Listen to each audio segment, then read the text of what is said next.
Let's talk for just a second about endogenous money. And when I say let's talk, what I really mean is, listen to me.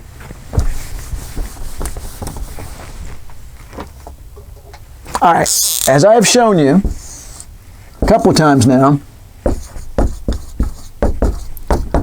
when you think about the money supply and about the financial sector, you really need to think in terms of a balance sheet, or you're not going to understand it. And the example I gave you in class was something like this: T-bills, loans, reserves, checking, borrowing, and net worth. And because I've done this example so many times now, I think I remember my numbers, like 60 million, 160 million, 20 million, 200 million, 10 million, 30 million. Let's check my math. That's going to be, yeah, that's a 1 right there, sorry. 240 million. And that's going to be 240 million. Brilliant, John T. Harvey. All right, so here's the deal. You have to think like this in terms of how the financial sector works. Think in terms of assets and liabilities. This bank has 60 million in treasury bills, which are extremely safe but earn very little return. Here are 160 in loans, which are less safe but earn a better return. Funny how that works. And then here's cash deposited at the Fed, and it is perfectly safe but earns you nothing. All right. Now, those are all its assets. Its liabilities: you've got your money in the checking account there, but it's yours. You can take it out whenever you want to. Banks borrow money from other banks and from the Federal Reserve, and from you. When you open a CD or a savings account, they're borrowing from you.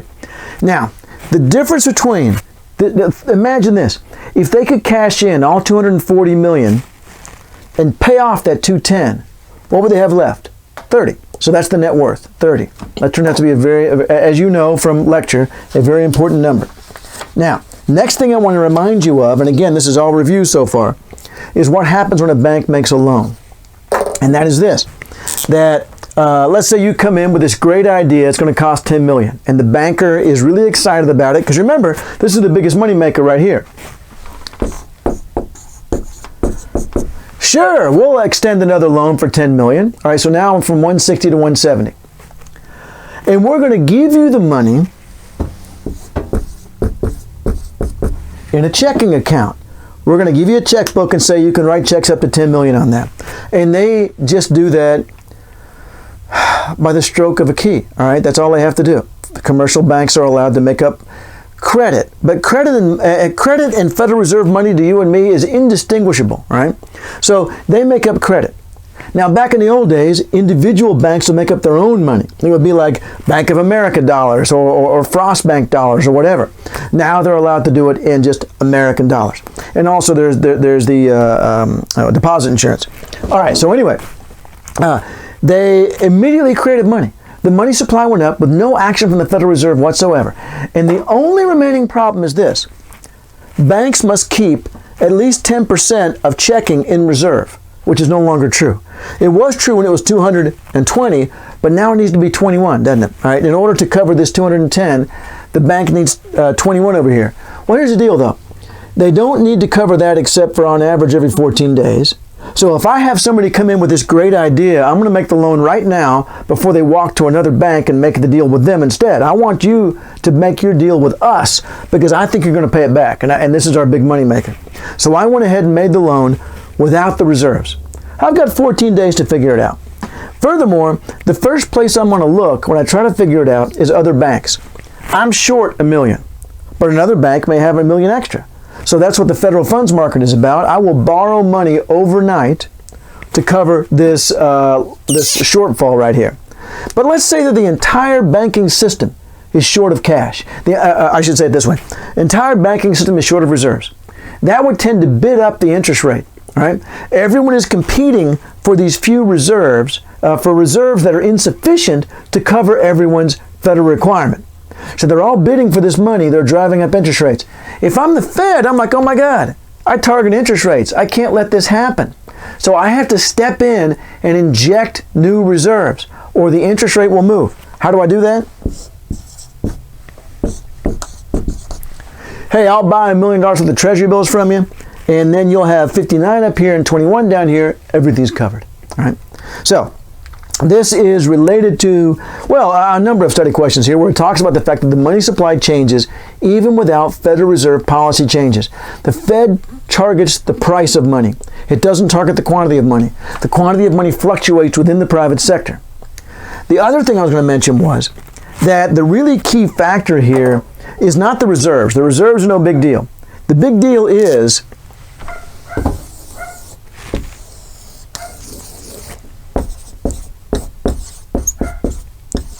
yes, I hear him too. And I know I have the bark collar on. Who knows what's going on with his life right now. So the ratio of net worth to assets, or the capital asset ratio, because if that number there hits zero, and frankly, if it gets close to zero, the Fed shows up, slaps you in irons, drags you off, and has you shot or something like that. I don't know. So the bank is really worried about that number right there. What happens to this number if somebody defaults on a loan? Well, it goes down. If T-bills are defaulted on, which is not going to happen, but anyway, it goes down. So, and as I told you in class, let's see, Lehman Brothers, their ratio was around 3.5 to 4, the ratio right here, which meant that their assets could only depreciate by 3.5 to 4% before they were insolvent. And I'm going to go close the door again.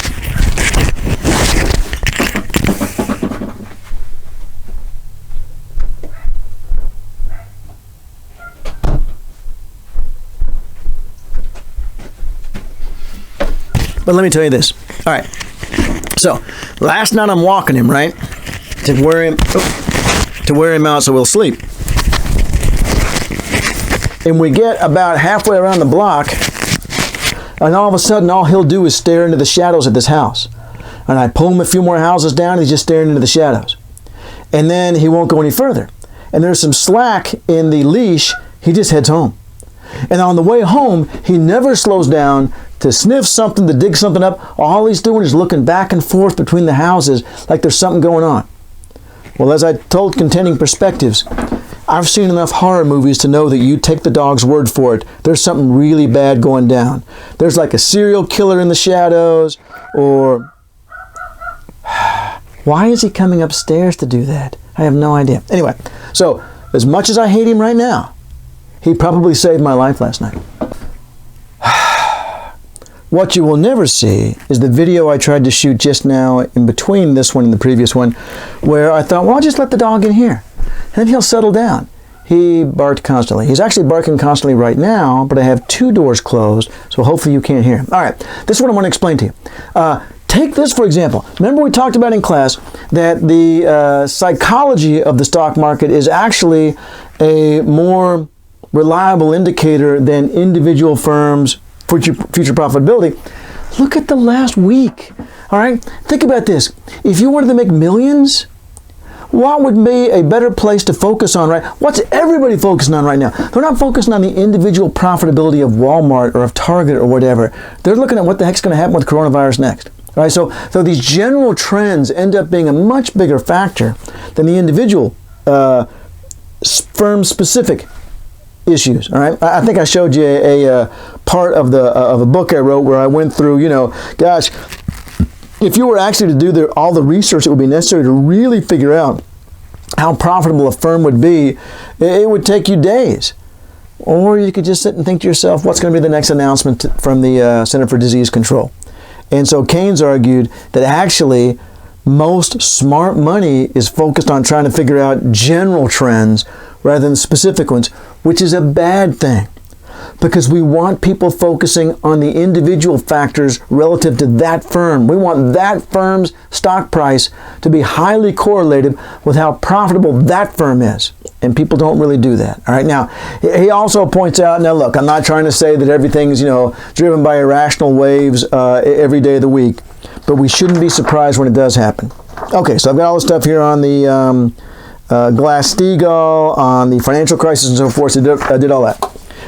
Now, the inflation stuff, Yeah, and we're about done. Now the inflation stuff. And as you may well recall, where's my eraser? As you may well recall, I talked about this MV equals PY and told you that no economist disagrees with that equation. Money supply times velocity equals price times real output. That nobody disagrees with that. For example, let's say that we had an average price level of $5 per good or service, and there were 50 goods or services. So therefore, the total dollar value over the course of that year, people bought $250 worth of stuff. Right? At the same time, let's say that the money supply, there's 100 $1 bills. Well, how can an economy with only 100 $1 bills possibly support $250 worth of transactions? Well, if each one is used 2.5 times, then easily, right? And in fact, that's the way it actually works. That we don't need $1 for every dollar of the transaction because dollar bills are used more than once. Now, here's the problem. In study question number 71, however, the money growth leads to inflation argument says that, well, also, that's constant and that's constant. So whenever this goes up, it drives that up. And whenever this goes down, it drives that down. Not true, according to study question number 72. Let's see. Actually, I have to go into something else there. But the problem is that in real life, that's variable and that's variable. During recessions, that goes down. During expansions, it goes up. During recessions, that goes down. During expansions, it goes up. So, for example, after the financial crisis, this dropped like a rock, all right? And this started to recover. So we had a big increase in this with practically no change in price whatsoever, all right? So the assumption that this is constant and this is constant is not trivial, all right? It's absolutely critical to the conclusion that printing more money causes inflation. But wait, there's more. On study question number 72, it says, wait, above, and again, this is all review. Above and beyond that, this whole thing hinges on the idea that it is possible to increase the supply of money over the demand. That if the Fed increases the supply of money and you didn't want any more money, you go out and spend it. But if the Fed increases the supply of money and you wanted extra money, well, you put it in your checking account. And so it doesn't cause inflation. So it has to be above your demand. But here's the problem in real life. In real life, the way the Fed the primary means of increasing the money supply is buying, this is not really treasury bills, but let's pretend it is buying treasury bills from me. So the Fed says, I'll pay you $100 for those treasury bills, and I say, I don't want to sell them. There's no way for the Fed to increase the money supply. Unless I want to sell, they cannot increase, unless I have a demand for money, they can't increase the supply of money. The example I used in class was, it's like a haircut. You cannot supply a haircut unless there is a demand for a haircut. Barbers cannot create extra haircuts early in the morning in case there's a rush at lunch. They can't do it. You have to have a simultaneous and voluntary demand for a haircut. Same way with the supply of money. Not true for the supply of cupcakes. A baker could indeed make some extra cupcakes in the morning, but that's not the way money works. Money doesn't become money until you add it to your portfolio of assets. And that's what 72 is all about. It's saying, look, the whole money supply growth leads to inflation thing is based on a number of really key premises that simply aren't true in the real world. So, what do we have instead? We have this. I gave you a specific example here. All right, so what does cause inflation? Well, and I've already talked about it a little bit with the Davidson stuff, but an increase in the price of oil in the 1970s, for example, led people to borrow more money. And when the loans went up, then the money supply went up. And then after the price of producing stuff went up, which is the price of oil, that meant that they charged more for the final goods. So it was a consequence. If I'm an entrepreneur in the 1970s and the price of oil has gone up, and I got to borrow more money supply goes up. And then once I'm done producing, I'm going to charge more for what I produced. Prices go up. As a matter of fact, as we said in an earlier Davidson study question, actually the increase in money supply goes up before the increase in price. Oh, then that's what's happening. This is causing that. No. They're both being caused by the same thing, a rise in costs. Now, let me jump back here now we got a couple more questions and then we're done. Let me pause.